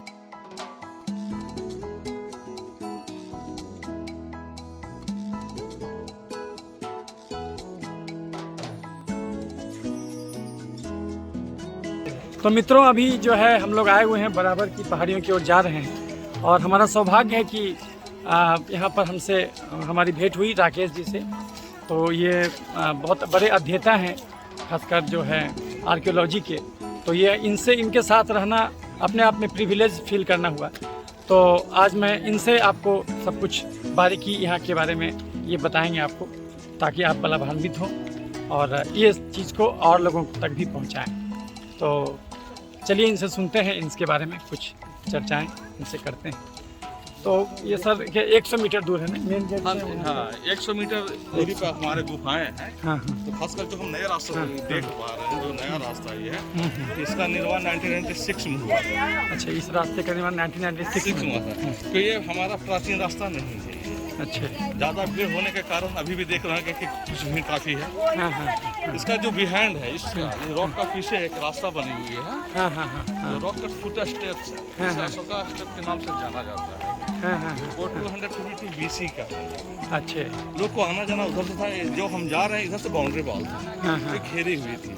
अच्छा, उस समय इतने सारे लोग तो होते नहीं थे, हाँ हाँ। क्योंकि ये जो गुफाएं खाते संत घरवा के नाम से जो लोकल लोग जो नाम डाले हैं, हाँ, सतगरवा, सतघरवा को। हाँ। तो सतघरवा एक क्या है, सतघरवा लोग मुंह सुखद के चलते बोलते हाँ हैं। हाँ। 7 गुफा का निर्माण एक साथ डाल देते हैं, लेकिन हम जिस गुफा को देखने जा रहे हैं यहाँ पर 4 ही गुफा है। अच्छा, यहाँ पर 4 गुफा है और 3 गुफा नागार्जुन हिल पे है। हाँ, जो कि यहाँ से कितना किलोमीटर है? 1.5 किलोमीटर। 1.5 किलोमीटर। तो सतघरवा गुफा, तो ये उसको सतघरवा कहना ना कहकर हम लोग संत घरवा कह सकते हैं, संत घरवा। हाँ हाँ। ऐसे एंशिएंट नेम देखेंगे हाँ हाँ। तो इसका जलूठा के नाम से भी जाना जाता है, ये प्लेस का। अच्छा, जलूठा गमीठा तभी अभी खूबा। हाँ हाँ। ये प्राकृतिक लैंग्वेज है, यहाँ पर यूज की गई है। हाँ हाँ। और हम यहाँ पर जो ये भी जो लिपि लिखा गया है वो तो ब्राह्मी लिपि है, लेकिन उसमें प्राकृत ही प्रयोग किया गया है, प्रयोग, हाँ, भाषा हो। भाषा प्रयोग। हमने उसका अध्ययन किया जो आपको हम बताएंगे क्या लिखी हुई है। ऐसे भी एशिया और इंडिया का जो मदर स्क्रिप्ट होता है वो स्वतंत्र ब्राह्मी होता है, लैंग्वेज प्राकृत और सारी भाषाएं का जन्म हुई है। तो वहाँ पर लिखी हुई है और दान में दी गई। ये हम लोग अभी कहाँ पहुँचे हैं? भी पहाड़ी पे चढ़े हैं। ये मंदिर है ना? मंदिर है, नया मंदिर है ये। ये सब नया है, सिद्धेश्वर वाला वो नहीं है? वो नहीं है, वो आपका पहाड़ पर, 2 किलोमीटर ऊपर में ऊपर में। है सिद्धेश्वरनाथ टेम्पल। सब कुछ अलग ही है। ये सीढ़ी सीधे जाएगा बराबर तक, मतलब वही जो गुफा होते हुए मंदिर की ओर जाएगी। ये जो आप देख रहे हैं सीढ़ी, ये जो सीढ़ी जाएगी सिद्धेश्वरनाथ मंदिर तक, जो गुफा होते हुए जाएगी। बाद में आगे चल करके, वैसे तो आजीविका संप्रदाय और बौद्ध और जैनों के लिए था ये, लेकिन आगे चल करके भगवान शिव के उपासक भी यहाँ पर जमा हुए और उन्होंने शायद शिव की प्रतिमा लगाई है ना यहाँ पर। शिव का जो है आपका शिवलिंग है जो ऊपर में है। हाँ हाँ और हम अगर अब देखिए हम 2 धाम में खास नहीं, चूँकि बहुत लोग जितने भी बौद्धों के चीज़ थे, बाद में आगे चल करके चूँकि बौद्धों को हटा दिया गया यहाँ से, तो सबको कन्वर्ट करके उसमें ये ऐसा भी प्रमाण पाया गया है इतिहास में कि बहुत सारे जो बौद्धों की चीज़ थे उसको सबको चेंज कर दिया गया है हिंदू धर्म के लोगों के द्वारा। हाँ देखिए, इसमें हम दिखाएंगे आपको, हम बताना भी चाहेंगे जो यहाँ पे है। एक स्क्रिप्ट बताते हैं, जो स्क्रिप्ट यहाँ पर है। हाँ हाँ उसमें आपका माकरी स्क्रिप्ट है यहाँ पे। हाँ हाँ माकरी स्क्रिप्ट, माकरी जनरेशन आनंद वर्मा, हाँ हाँ 7th सेंचुरी। अगर मंदिर का हम अगर निर्माण देखा जाए हाँ तो एमले कोट से पता चलता है कि हाँ। मंदिर का निर्माण आपका 7th सेंचुरी AD में ही हुआ है। अच्छा। अगर से मैथोलॉजी में जाते हैं तो लाखों वर्ष पीछे चले जाइए, हाँ हाँ हाँ हाँ, क्योंकि वो ऑथेंटिक प्रमाण नहीं मिलता है। तो मंदिर ज़्यादा पुराना नहीं है, वो 7वीं शताब्दी का है। हाँ, लेकिन गुफा जो है वो 252 BC का, 252 BC का है, तो बहुत पुराना है। बहुत पुराना हो गया। और उस समय इसका नाम था आपका, ये पहाड़ों का नाम था खल्तिक पवातेसी। खल्तिक पवातेसी, खल्तिक का मतलब खल्तिक का मतलब था जंगलों से घिरा हुआ। अच्छा। पवातेसी मतलब था पर्वत। देखिए इसमें सारे के सारे जो है डेगरावरी वर्ड है जो छूटे हुए हैं, क्योंकि उस समय हर्षिकार दीर्घिकार नहीं लगता था। और हिंदी तो बना ही नहीं था, क्योंकि प्राकृत नेपाली का यूज हुआ। हिंदी जहाँ तक बना है देवनागरी, इसको नगरी स्क्रिप्ट कहते हैं, वो आपका लगभग 9th सेंचुरी AD का आसपास का बना हुआ है। और हमसे पीछे बांग्ला भी हो जाता है। तो इसमें जहाँ तक लिखा हुआ पवातेसी, तो ये पर्वत का मेंशन हो रहा है। अब पर्वत तो हिंदी में बोलते हैं, तो यहाँ पे लिखा खल्तिक तिन्ना अजविका है। देखिए आजीवक वर्ड को पूरे जंगलों से मिलाकर ये पर्वत को दान में दे रहे हैं। तो बराबर तो नाम अब तो बाद में पड़ी है। इस पर तो एक मूवी भी आई थी ना, जो ए पैसेज टू इंडिया, हाँ सर, इयान फोस्टर जो उपन्यास लिखे थे 1924 में उपन्यास छपा था और बाद में 1984 में फिल्म बनी।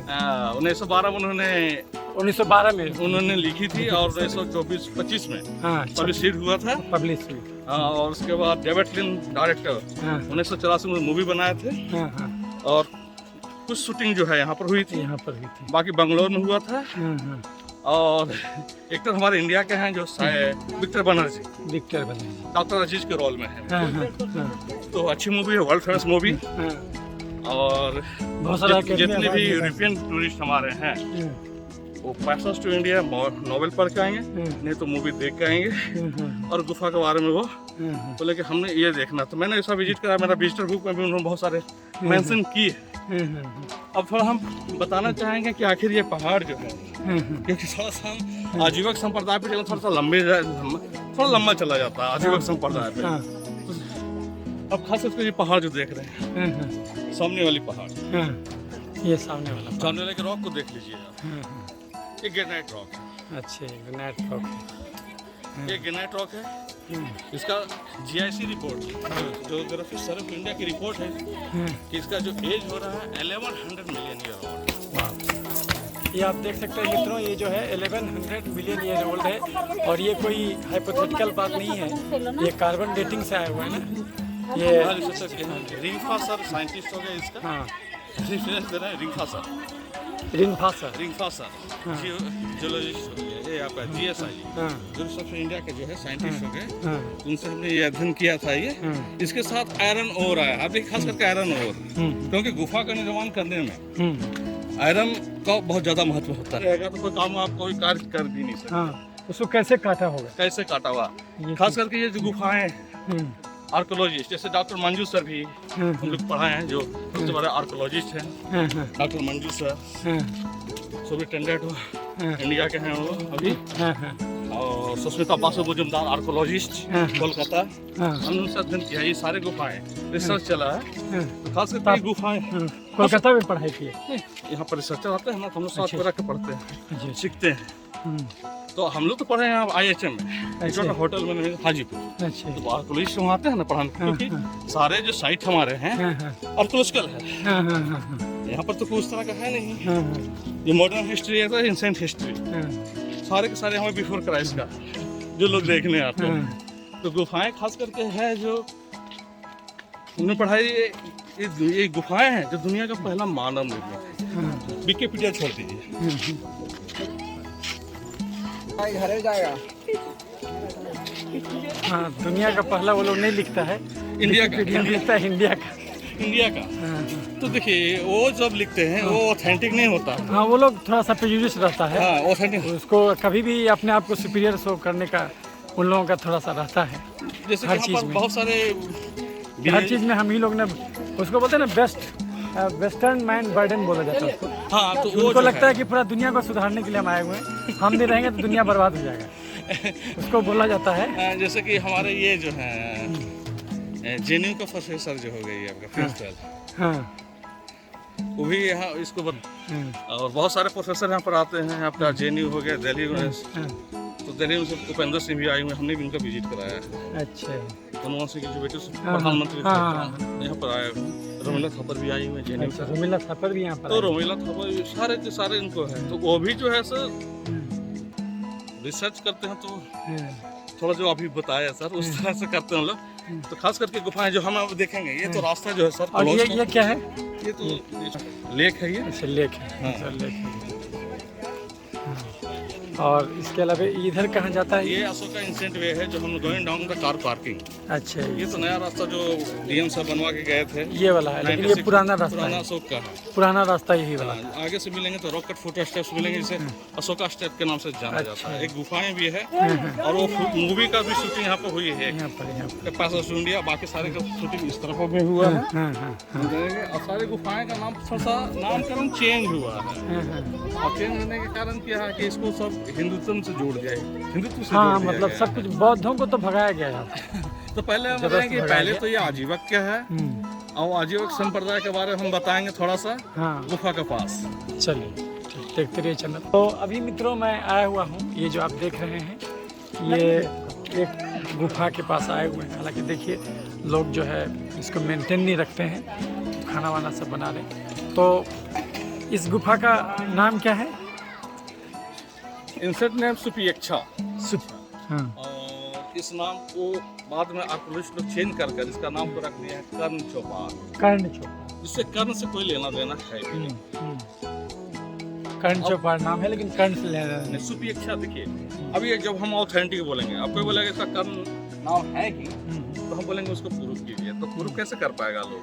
क्योंकि अशोक सरवटे इसको नाम दिया, खुद उनका अपना नाम लिखा हुआ है जो दान में दिए हैं। कर्ण चौपाल नाम है नहीं, थोड़ा सा जोड़ दिया गया है। अब क्यों जोड़े हैं ये इस पर हम नहीं चलेंगे। अब देखते हैं इसमें जो लिखी हुई है सर, यहाँ पे देखिए, अब देखिए इसमें क्या लिखा है। ब्राह्मी स्क्रिप्ट है, और लैंग्वेज प्राकृत है, थोड़ा सा पाली रहेगा, पाली रहेगा जो डिक्टेट कर रहा है उसका। तो आप देखेंगे जो लिखा हुआ, जो हम पढ़ के बता रहे हैं क्या लिखी हुई है, जिससे गुफा में आसपास दिखाई पड़ेगी। थोड़ा सा पानी पड़ने से एरोड हो गया है। इस गुफा का बने हुए 2350 वर्ष हो रहे हैं। मोनोलिथिक है ये, रॉक का टैप्स हो गया ये, बिल्ड बाय अशोका 245 BC। तो आप देखेंगे, आप इसको गुफा को आप मंदिर मान सकते हैं, क्योंकि मंदिर का कोई कॉन्सेप्ट होता नहीं था बाहर में, मुक्ता पीरियड पार पीरियड, तो आप मंदिर मान सकते हैं। सिर्फ ये मेडिटेशन के लिए है। जो लिखी हुई जो बताना चाहेंगे, इसमें लिखी हुई है लेजिना पिएदसिना, लेजिना पिएदसिना, पिएदसिना, पिएदसिना नहीं बोलेंगे सर, प्रियदर्शिना जो अशोक जी का नाम था, अशोक का- प्रियदर्शिना। प्रियदर्शिना। प्रियदर्शी तो हिंदी में हिंदी मिल जाता है ना। हाँ, तो लजीना प्रियदर्शिना मैंने राजा अशोक का नाम हो रहा। प्रिय लजीना मतलब राजा होता है, हाँ हाँ किंग।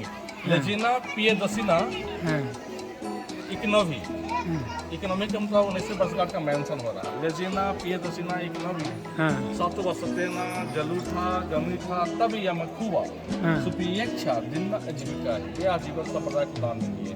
हाँ तो अशोक सम्राट का हिंदी में हो जाता है, अशोक सम्राट के शासनकाल के हाँ 19वीं वर्षगांठ में हाँ वार्षिक उत्सव के उपलक्ष्य में हाँ, ये आजीवक को दान दी जाती है। जब 19 साल उनका हो गया टेन्योर का, हाँ, तब फिर ये बनवाए हैं और तब ध्यान में तो दिए हैं। दान में दिए थे किसको? तो आजीवक हाँ सुपीक्षा के नाम से जो आजीवक संप्रदाय थे उनके नाम से ये दान में दी गई।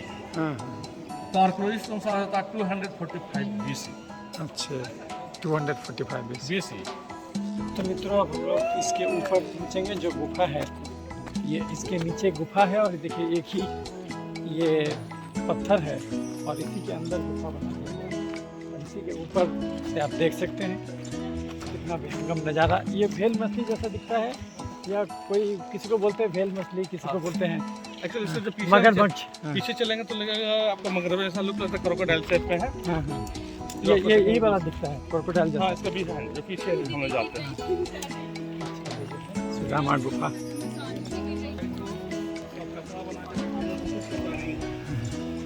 ये देखिए सुदामा गुफा। गलती कैसे होता है? दान ये घुस देखिए दो तरह की गलती कितने होता है। लोग जो है हेरिटेज साइट को खराब कर रहे हैं।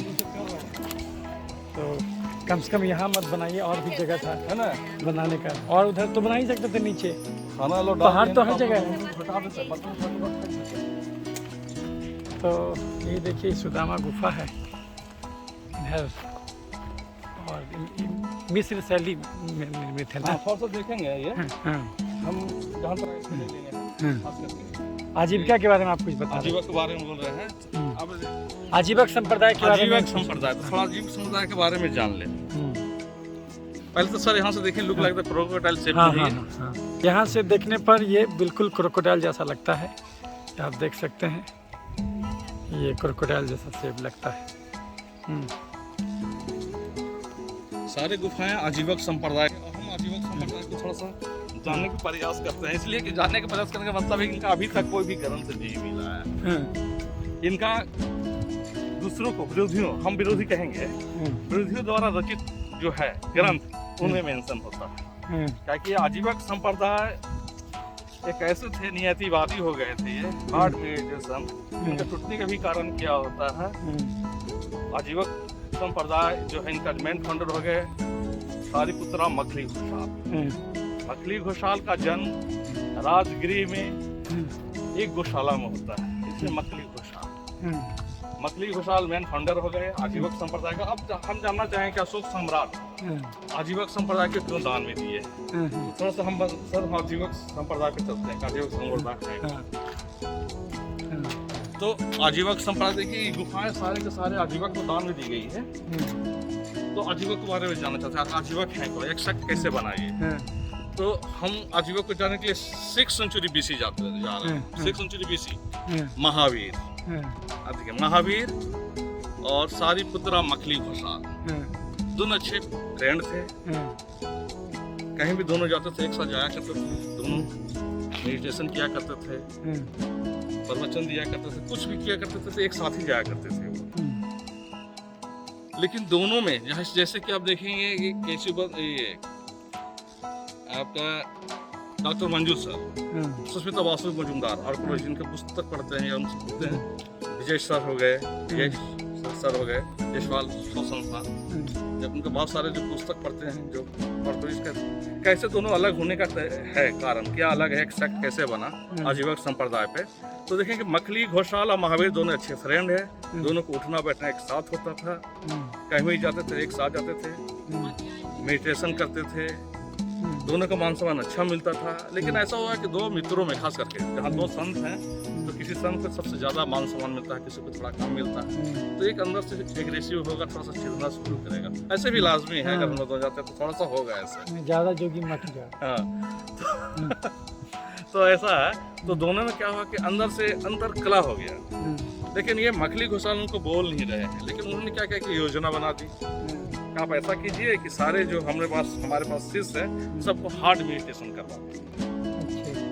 हार्ड मेडिटेशन में कैसे होना चाहिए? तो एक भी कपड़ा नहीं होना चाहिए, विदाउट क्लॉथ। टेम्परेचर जो है 46 डिग्री सेल्सियस है, तो उस पर बाहर में मेडिटेशन करना है। बारिश हो तो बारिश में मेडिटेशन करना है। इस तरह का मेडिटेशन करना है। जमीन पे फायर है, फायर कर देना है, उस पर चलने बोल देते। इस तरह का मेडिटेशन, हार्ड मेडिटेशन। तो महावीर जी बोले कि ऐसा कोई भी हमारे शिष्य है जो नहीं कर पाएगा, आप इसकी छोड़ दीजिए मखली। लेकिन नहीं, ऐसा ही करवाना है, क्योंकि उनको रहना नहीं था।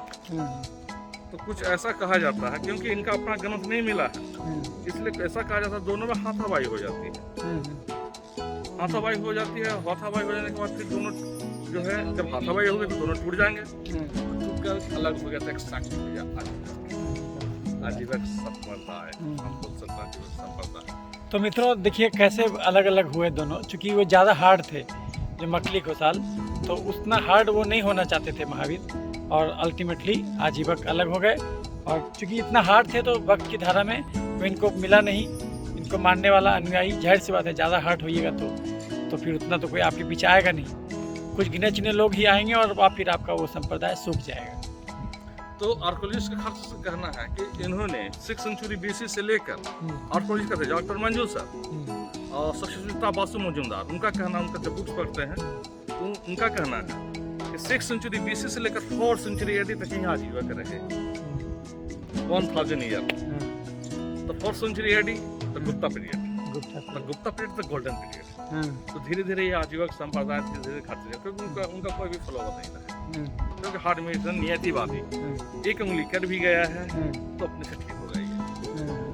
हमें इसको कोई ट्रीटमेंट करने की कोई जरूरत नहीं, नियतिवादी। तो इस तरह के उनका एक तरह से अपना ओपिनियन रहा, सबको इस तरह की धारा से ले गए, इसलिए ज्यादा नहीं। 6th सेंचुरी BC से लेकर 4th सेंचुरी AD तक ही आजीवक रहे, गुप्ता पीरियड। तो गुप्ता पीरियड तो गोल्डन पीरियड। तो सारे आजीवक समाप्त हो जाते हैं, तब जापानी आर्कोलॉजिस्ट यहाँ पे, क्योंकि ये बड़ावर गुफा जो है खास करके एक रिसर्चर का ये रिसर्चर लोग यहाँ पे आते हैं। अब अंदर चलेंगे सर, चले इसके बारे में बोल दें। हाँ बोले नहीं, आप बोलते रहिए, हम चूंकि साथ में दिखाते हैं। हाँ, तो सारे के सारे आजीवक से सवाल, लेकिन सवाल उठता है सर, क्या अशोक सम्राट आजीवक संप्रदाय को दान क्यों दिया? अब ये स्क्रिप्ट हमने अध्ययन किया है, क्या लिखी हुई है। अशोक सम्राट अपने नाम भी लिखे हैं, दान में दिए हैं, और ये डिस्ट्रॉय जो किया हुआ है, ये जापानी आर्कोलॉजिस्ट का कहना है कि महायान मॉन्क इसको डिस्ट्रॉय किए। अच्छा, क्योंकि वो बहुत विषय है। हम जब धम्मपद पढ़ते हैं तो धम्मपद में मेंशन होता है कि उनका प्रवचन में कुछ लोग जाते थे तो उनको रोका जाता था, क्योंकि धम्मपद वॉल्यूम नंबर 1 में मेंशन है, जो मेरे पास है। क्योंकि आजीवक संप्रदाय का अपना ग्रंथ मिला ही नहीं, क्योंकि इतना ये हट्टी हो गए थे, नियतिवादी हो गए थे, एकदम सेल्फ। ये भी अनिश्वरवाद है, ये भी अनिश्वरवाद है। तो उन्होंने देखिए ये जो डिस्ट्रॉय है, हम आजीवक संप्रदाय इसमें जो दिए का अशोक सम्राट है, इसको दान में क्यों दिए, खास करके इसको दान में क्यों दिए?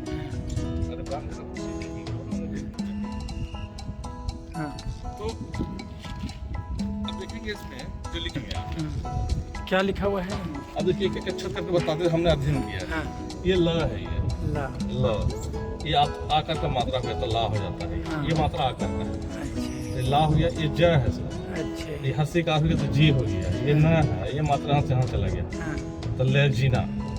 लेजिना मतलब होता राजा या किंग। ये प है, ये मात्रा यहाँ से चला गया, देखिए की हो गया, यह है, द है, सा है, सी हो गया ना, पी या द सी ना, या दसीना सम्राट अशोक बोलता है, या दिमाग में दसी करते हैं। ये डूहा है, द तो ये भी है लेकिन हंसू का डूहा, सब अलग अलग होते थे, एक साथ मिक्स नहीं होता था। डूहा यानी 12 वर्ष का मेंशन हो रहा है, 12 वर्ष का डूहा। ये ड है, दसना भी नासी, सीतम लेजिना पिए दसीना डूहा, दसना भिनासी सितम यम खुबा निगरोधा दिन्ना अजीविका ही, ये लिखा हुआ है। अशोक सम्राट के शासन काल के वार्षिक उपलक्ष्य के तौर पे ये आजीवक को दान दिया था। देखिए सर, इसका नाम है निगरोधा। निगरोधा दिन्ना जीविका ही, इसको नया नाम हमारा रख दिए हैं। अच्छे सुदामा से कोई मतलब नहीं। निगरोधा दिन्ना जीविका ही लिखी हुई है, ऑथेंटिक हो गया ये। तो आर्कोलॉजिस्ट का अनुसार हो गया 252 BC। डॉक्टर मंजू सर का अनुसार तो दुनिया का पहला मानव रहते हैं। 50 मीटर छोड़ दीजिए कि इंडिया का पहला रॉकेट का, ऐसा नहीं है, इससे पहले कभी था ही नहीं। तो अब देखते हैं सर, ये निगरोधा कौन है? निगरोधा सुसीम का बेटा का नाम था निगरोधा, जो सबनेर मांग था। जब अशोक सम्राट 261 BC में जब कलिंग युद्ध होता है दया रिवर के किनारे। हाँ, तो जिस अपने भाई को मारे थे वो, चूंकि जब उनके फादर मरे बिंदुसार, तो उसके बाद अशोक को कंपटीशन करना पड़ा, चूंकि अशोक को नहीं मानते थे। उनके फादर जो थे वो अशोक से नफरत करते थे, चूंकि क्रूर दिखते थे और वो साधारण स्त्री से पैदा हुए थे। और वो जो थे उनके और जो एक भाई थे, क्या नाम था उनका? सुसीम को ज़्यादा मानते थे। लेकिन संजोग ऐसा हुआ कि उस दौरान उनको कनिष्क भेज दिया गया सुसीम जी को। कुछ वहाँ पर विद्रोह हो रहा था तो उसको दबाने के लिए। और इसी बीच में इनको जो है कि उनका डेथ हो गया बिंदुसार जी का। तो फिर ये आकर के इनको सब लोग, चूँकि सब लोग इनको चाहते थे अशोक को। बाद में सुसीम के जो पुत्र हुए तो बौद्ध से दीक्षित हो गए थे, बुद्ध भगवान से प्रभावित होकर के। तो जब कलिंग में इन्होंने ये किया था तो शायद उनके पुत्र से उनको ज्ञान प्राप्त हुआ। तो जो धर्म लाने वाले जो थे, पहला जो है धर्म में लाने पूछा गया था क्वेश्चन, हम बताना चाह रहे हैं। हाँ जी। तो हम बताना चाहते हैं, आप देखिए सर, ये आजीवक संप्रदाय तो खास करके कलिंग युद्ध में 261 BC 9th रीजनल ईयर, 9वीं वर्षगांठ में कलिंग युद्ध होता है। अच्छे 9वीं वर्षगांठ में 12th रीजनल ईयर। और कलिंग के बाद का ये है, कलिंग के उसके बाद बिल्कुल सर, नई जानकारी। एक्चुअल है क्या सर? अगर वो पहले मान लीजिए वो क्रूर है, बहुत शासक है वो, तो देखिए सर, क्रूर का मतलब ऐसा नहीं, लोग उनको ऐसा बना दिया है। क्योंकि ज़्यादातर जो ये सब आता है वो श्रीलंकन ग्रंथ से आता है। तो वो लोग बौद्ध धर्म को ज़्यादा महान दर्शाने के लिए अशोक को बहुत क्रूर दर्शाते हैं, ताकि वो परिवर्तन ज़्यादा रोमांटिक और ज़्यादा अच्छा लगे। मतलब थोड़ा सेमेटाइजेशन करवाना चाहते हैं वो लोग। तो जब ज़्यादा क्रूर को आप ज़्यादा दयालु बना दीजिएगा तो फिर आपका नैतिकता ज़्यादा हो जाएगा। इसीलिए शायद ऐसा बढ़ा चढ़ा के लिखा गया। जब ऐसा बढ़ा चढ़ा, तो हाँ सर, ये चीज़ है। हम अभी इसका भी हम प्रूफ देंगे यहाँ पर। कुछ है, मैन रिटर्न है, बहुत सारे यहाँ पर आए हैं। तो अब देखिए, थोड़ा सा हम जाएंगे, इसलिए गुफा को जानने के लिए हमको 261 BC जाना ही पड़ेगा, नहीं तो फिर पता नहीं चलेगा। तो कलिंग के बाद का ये है। हाँ, कलिंग का बात कर। जब तक हम धर्म को एक्सेप्ट नहीं करते हैं, बौद्धिज्म में नहीं जाते हैं, तो फिर मंदिर, मतलब कहने का मतलब गुफा कहाँ से बनाएंगे? तो जब हम बौद्ध धर्म की ओर चले गए तो फिर आजीविका को क्यों दिए? आजीविका क्वेश्चन उठता है ना, बौद्ध को। वही तो हम बताना चाह रहे हैं कि वो जो मेंशन है इसमें भी लिखी हुई है, उसको झुटलाने की चीज तो है नहीं सर। दिन्ना आजीविका ही समाना सो आजीवक को दे रहे हैं, क्यों दे रहे हैं भाई? तो उनको तो देना था, तो बौद्ध को देना था। हाँ, ये देखिए मित्रों, बहुत बड़ा प्रश्न है जो कि आपको कहीं नहीं मिलेगा, किसी वीडियो में नहीं मिलेगा, और किसी भी चीज में जो आप अभी सुनने जा रहे हैं। तो सवाल उठता है कि 261 BC में कलिंग हुआ। कलिंग होने के बाद बहुत सारे 3 लाख लोग मारे गए थे। 1.5 लाख तो हैंडीकैप्ट हो गया था, 1.5 लाख के लगभग वो सारे के सारे मारे गए थे दया रिवर के किनारे। वहाँ का अनंत राजन जो था, किंग था, वो मारा जाता है। ये पाटलिपुत्र में बैठकर चिंतन मंथन कर रहे थे उस समय। हमने अभी कलिंग में जीता नहीं है, बहुत सारे लोग मर रहे हैं। उस समय एक मैसेंजर आता है, मैसेज करता है कि हमने कलिंग में जीत लिया है, लेकिन मेन डोर नहीं खुल पा रहा है। अशोक सम्राट वहाँ जाते हैं, मेन डोर को खुलवाते हैं, तोड़वाते हैं। तो वहाँ पर महारानी वेपन लिए हुए घोड़े पे सवार महिलाओं का फौज था। तो इन्होंने देखा कि हमने तो इतना बड़ा शासक है। आप श्रीलंकन बुक्स पढ़ते हैं तो बुक में गंधार कुवैत बर्मा सब मेंशन का शासन काल में आता है। इतने बड़े शासक का रहते हुए ये महिला पर वार कैसे करेंगे? लोग उसको कुछ चंड अशोक के नाम से भी जाना जाते थे। चंड अशोक कहते थे। चंड अशोक से बाद में धम्म अशोक हो गए थे, ऐसे बोलते थे। तो सवाल है कि जब उन्होंने वहाँ गया, मेन डोर खोलते हैं तो देखते हैं कि महारानी वेपन लिए खड़ी है। अशोक सम्राट देखा करिए, तो महिला पर वार कैसे करेंगे? हम तो करेंगे नहीं। वो वेपन को रख देते हैं। तो बोलते हम ही निहत्थे पे वार नहीं करेंगे, वो छोड़ देती है। पद्मावत का नाम था 3rd सेंचुरी BC का, 12th सेंचुरी AD का। तब वो भी वेपन, दोनों वेपन रख देते हैं। लेकिन अशोक सम्राट हम इतने बड़े शासक होकर और हम महिला पर वार करेंगे। जब दया रिवर से जब लौटते हैं, तो बहुत सारे बौद्ध भिक्षु हैं जो किसी को बैंडेज कर रहा था, किसी को पानी, जो कटे हुए सैनिक थे। तो इनको देखने के बाद हृदय थोड़ा सा परिवर्तित होता है। ये सीधे लौट कर पाटलीग्राम में आप देखेंगे सर, BHU के प्रोफेसर का कहना है, उन्होंने अध्ययन किया, तो उनको कहना है कि ये जो आज का गोलघर है, अच्छे, ये पहले आमला विहार, गांधी मैदान गोलघर है, आमला विहार के नाम से जाना था 3rd सेंचुरी BC। तो वहां पर गए और चिंतन मंथन कर रहे थे। उसी समय सुसीम का बेटा निग्रोधा, अच्छे, सुसीम का बेटा निग्रोधा, यानी अशोक के बड़े भाई का पुत्र निग्रोधा, इसमें लिखी हुई है, मेंशन है, तो लिखी हुई है। तो निग्रोधा गुजर रहा था, जो समनेर मॉन्क है, जो 12 वर्ष के नीचे जो रहते हैं उनको समनेर कहा जाता है। समनेर पाली बात है, समनेर निग्रोधा का पर्सन था जो समनेर मॉन्क था। तो उनसे अशोक सम्राट 10 सवाल करते बुद्ध के बारे में, क्योंकि वो इतना क्षत्रिय लोग हुआ था, उब गए थे, तो इतना हत्या हो गया, हम क्या करें। तो उनसे 10 सवाल बुद्ध के बारे में करते हैं, लेकिन एक समनेर मॉन्क होने के कारण 10 सवाल का जवाब वो नहीं दे पाता, क्योंकि छोटा 12 वर्ष का बुद्ध के बारे में वो जानकारी दे सकता है। तो वो संकेत करते हैं उक्त गुप्त नामक बौद्ध भिक्षु, जो अशोक सम्राट को पकड़े, उक्त गुप्त नामक, उससे 10 सवाल करते हैं, 10 सवाल का जवाब मिल जाता है। तो धौलागिरी पर्वत में, जो आज शांति स्तूप है कलिंग में, वहाँ पर उन्होंने अपना सेना को उतारा था, वहाँ पर वो एक्सट्रैक्ट करते हैं धन। मित्रों, मैं आपको बता दूं, मैं हमारे ब्लॉग में जाइएगा, धौलागिरी उदयगिरी दोनों पर ब्लॉग बना हुआ है, आप जरूर देख सकते हैं। हाँ, तो धौलागिरी पे जाके क्या करते हैं? उन्होंने बुद्धिज्म को एक्सट्रैक्ट करते हैं, धन को एक्सट्रैक्ट करने के बाद वो महाबोधि ट्री चले आते हैं। अशोक आने के बाद बहुत सारे बौद्ध भिक्षु बैठकर पीपल के नीचे मेडिटेशन करते हैं। तब इन्होंने जाकर वहाँ पर मेडिटेशन करना शुरू कर दिया, अपने राज को छोड़कर, तैयार कर इतने शासक होकर छोड़ दिए। छोड़ने के बाद इनका जो बहुत सारे बुद्ध से पूछना शुरू कर दिया, बुद्धिस्ट मॉन्क से जब पूछना शुरू कर दिया कि आखिर उन्होंने किया क्या था, तो उन्होंने प्रवचन दिया था। अच्छे, तो इन्होंने 84,000 स्तूप और पिलर बनवाना शुरू कर दिया। 84,000 प्रवचन दिया था ना, तो इन्होंने स्तूपा पिलर बनवाना शुरू कर दिया। 84,000 प्रवचन दिए थे भगवान बुद्ध, तो उसी के उपलक्ष्य में जो है, उसी को याद करके 84,000 स्तूप बनाने का स्तूपा पिलर जो भी है बनाना शुरू कर दिए। बनाना शुरू कर दिए, बौद्ध में लीन हो गए। तब इनका पिता को रहा नहीं गया कि इतने बड़े शासक जो है छोड़कर हम को एक्सेप्ट कर ले, चलो भाई ठीक है। लेकिन फिर हम तो आते हैं भाई, जब हम को एक्सेप्ट कर लिया तो वो चले आए राजगिरी। राजगिरी से वो चले आए महाबोधि ट्री।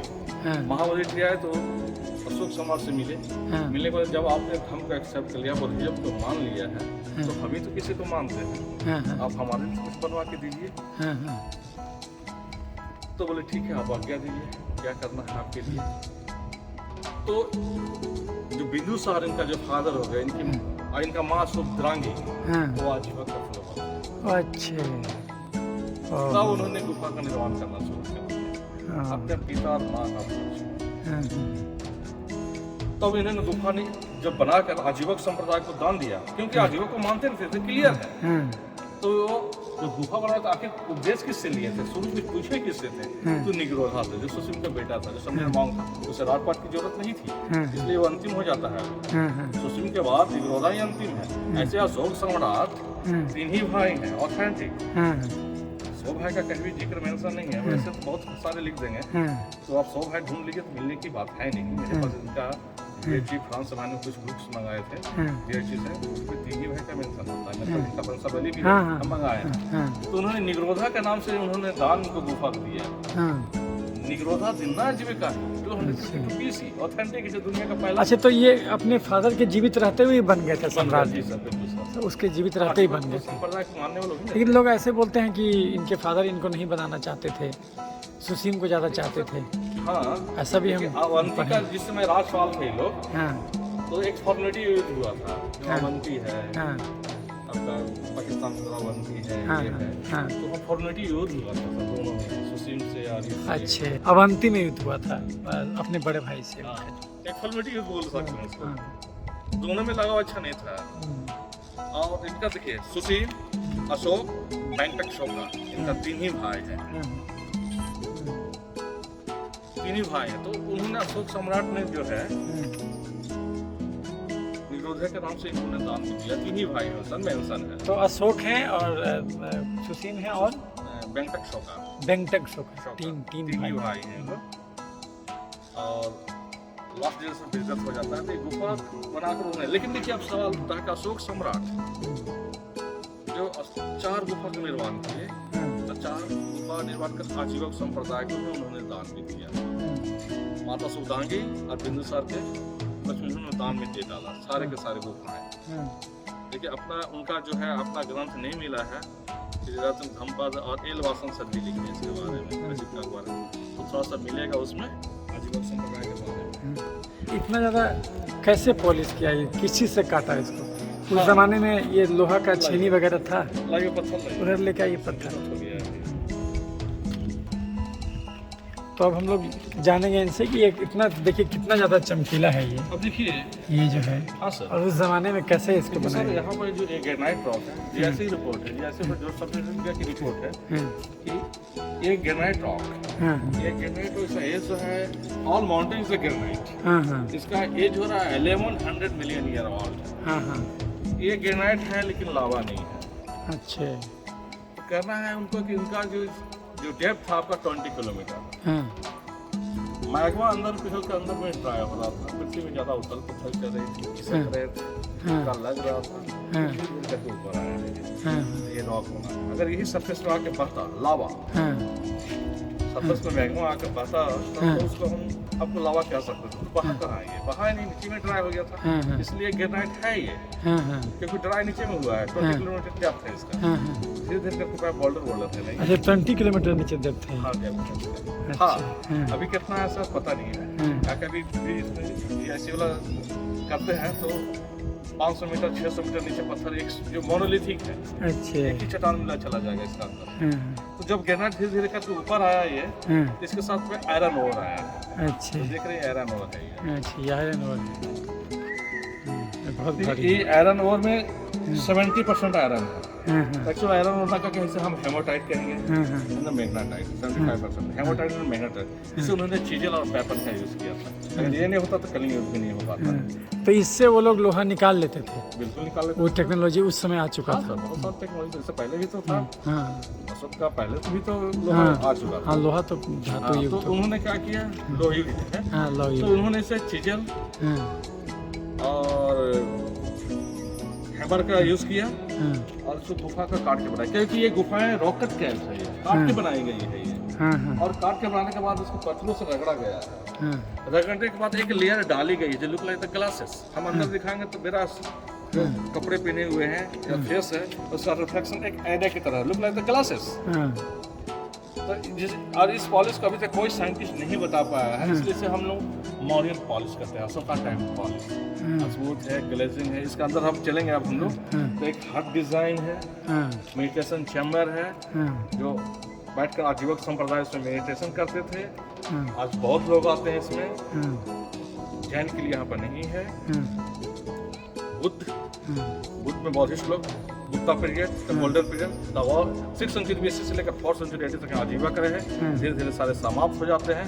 तो Gupta period, the golden period, जब वहाँ से जब बौद्ध लोग आते हैं, बौद्ध में महायान आते हैं, तो लिखा होता है जिंदा आजीविका ही गिफ्ट कर रहे हैं आजीवक को, उसको सारे के सारे डिस्ट्रॉय कर। अच्छे, ये जो मिटा हुआ है वही है ना? हाँ, आजीवक को मिटा दिया। आजीवक सारे गुफाएं में आजीवक संप्रदाय को हम दिखाएंगे, सारे के सारे मिटा दिए गए हैं। तो बहुत लोग आकर इसमें मेडिटेशन करना शुरू कर दिए।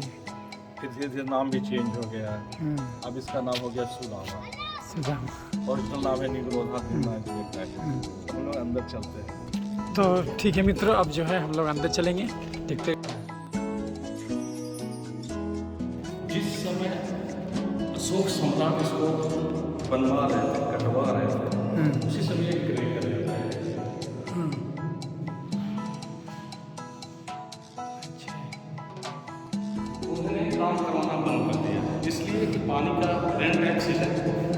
का मौसम जैसे आज बारिश का मौसम है, पानी नीचे के अंदर से सीधे जाना शुरू हो गया सर।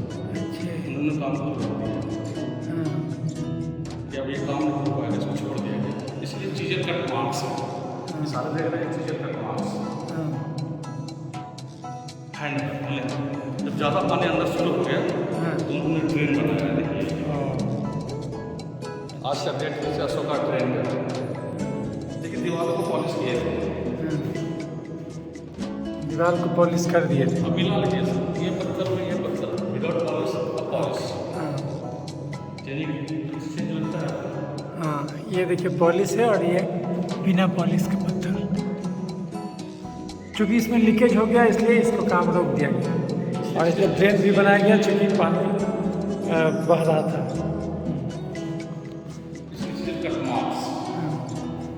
चीजल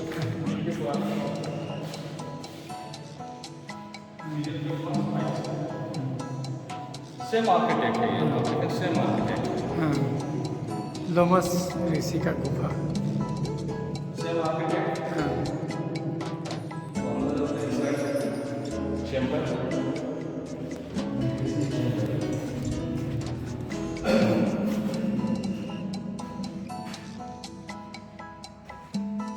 सर ऑर्गुलेश बोलते हैं। इसको कैसे काटा जाता है? हाँ, तो चीज़ें कैसे काटा गया? हाँ, इसको छोड़ देते थे, हाँ, फिर नीचे से काटा जाता है। हमर मारते थे, टूटके की काटने का पूरा तरीका है। अच्छे। और मतलब बड़ा से बड़ा चीज़ हटा देते थे तरीके से वो। इसका काटने का तरीका हो गया। हाँ, क्योंकि तो फिर ऐसे तो पूरा फंस में लग जाएगा, तो तरीके से नहीं काटेंगे तो पूरा फंस में लग जाएगा। ग्रेट हो गया, इसलिए सब छोटे सी चीज़ें तक मार्क्स ये बाद में इसको रिपेयर किया गया है। बाद में 4-5 साल हो गए इसका। सैंड रेजर बॉक्सी है, हाँ, हार्डनर हो गया। अच्छे। देखिए सर ऐसे काटा जाता था, इस तरह के ये करते थे लोग। हाँ, ये छोटे छोटे टुकड़ा करते थे इस तरह का, यहाँ देखेंगे इस तरह का ये लगाते थे। देखिए सर विदाउट पॉलिश है इसलिए इसका रफ थोड़ा हाथ में आ गया, हाँ, स्मूथ नहीं आ गया, हाँ। अनकम्प्लीट है। हाँ, फिर ये ड्रेन है, इससे पानी आ गया, बरसात का मौसम ड्रेन।